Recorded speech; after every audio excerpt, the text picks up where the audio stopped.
You should certainly know the KingKong lineup by now, built like tanks and made for people who live life a little rougher than most. These are phones that don't flinch at dirt, rain or concrete. They've been dropped, dunked, frozen and left in the sun, and Cubot keep coming back with more. With so many already to their name, they are hoping their new addition to the KingKong lineup will be of interest to you. This is the Cubot KingKong 11. Like with all the KingKong lineup, this really isn't your sleek, fragile daily companion. This feels like a tool, solid, dependable, and maybe just a little bit stubborn. It certainly laughs in the face of splashes, shrugs off drops, and shrugs when you rinse it after a muddy trail run. All this and the specs are very, very good. So I guess the burning question is this product truly worth that asking price? Well, let's first start by unboxing it.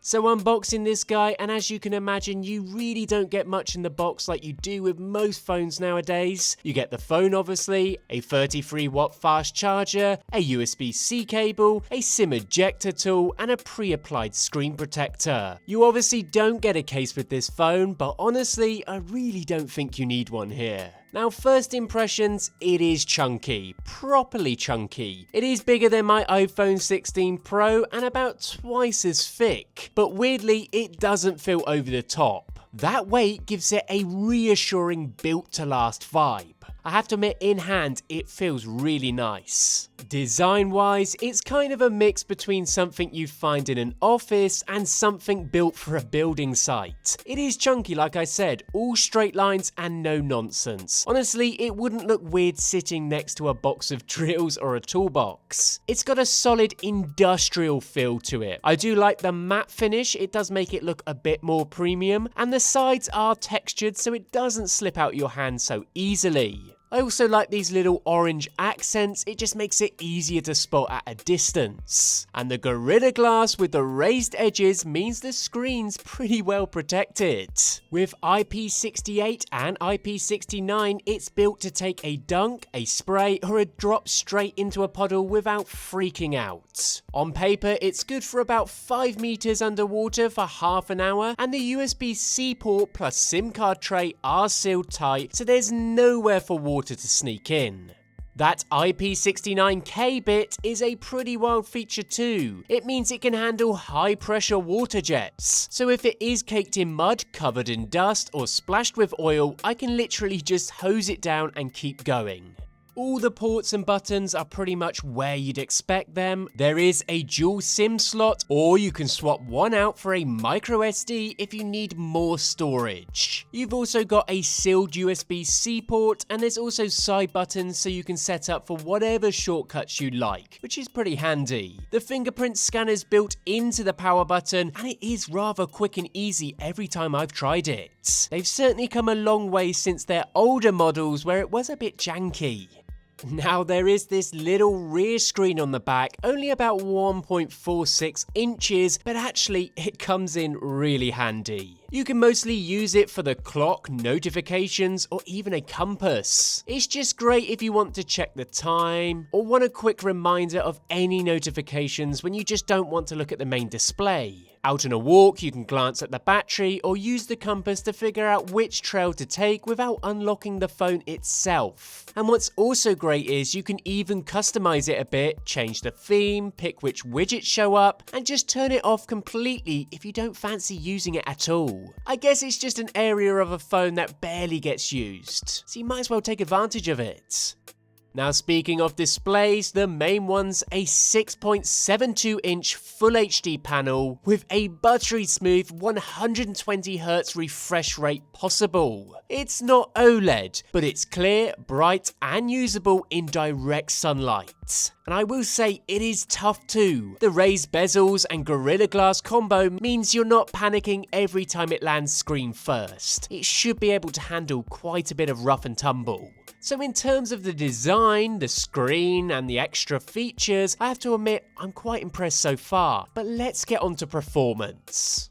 Now we are running on the MediaTek Dimensity 7025 engine here, so nothing flashy or top tier, but honestly it's more than enough for what it does. You get 16GB of RAM, plus you can grab another 16GB through virtual memory. And when you pair that up with 256GB of storage built in, it's a pretty hefty piece of kit. It's not going to do anything wild like editing 4K videos at high speed or running heavy 3D modeling, but for everyday stuff, messaging, checking maps, pulling up PDFs, logging notes, it's been totally fine. Even when you push it with multiple tabs, it seems to handle it really well. Apps open quickly, and it doesn't choke when I've got a bunch of tabs open at the same time. That said, it's not a gaming monster. Demanding, heavy graphic games do run, but you can tell the chip's working hard, and the phone does begin to warm up if you push it for too long. It is quick enough, but you're not getting lightning fast results like a flagship. For my day-to-day though, it feels snappy and rather reliable. I really gave it a proper test with two of the biggest and most demanding mobile games like Call of Duty Mobile and PUBG. Both of them surprisingly ran comfortably on medium settings, which for a mid-range chip is more than respectable. Gameplay felt stable with no major stutters, and the 120Hz display really does make a difference in how smooth everything feels. Scrolling through menus and aiming around in shooters feels more fluid, and that extra responsiveness is noticeable when tracking moving targets. For casual or even semi-regular gaming, it's more than enough. You can certainly sink an hour or two into matches without worrying about it suddenly lagging or locking up.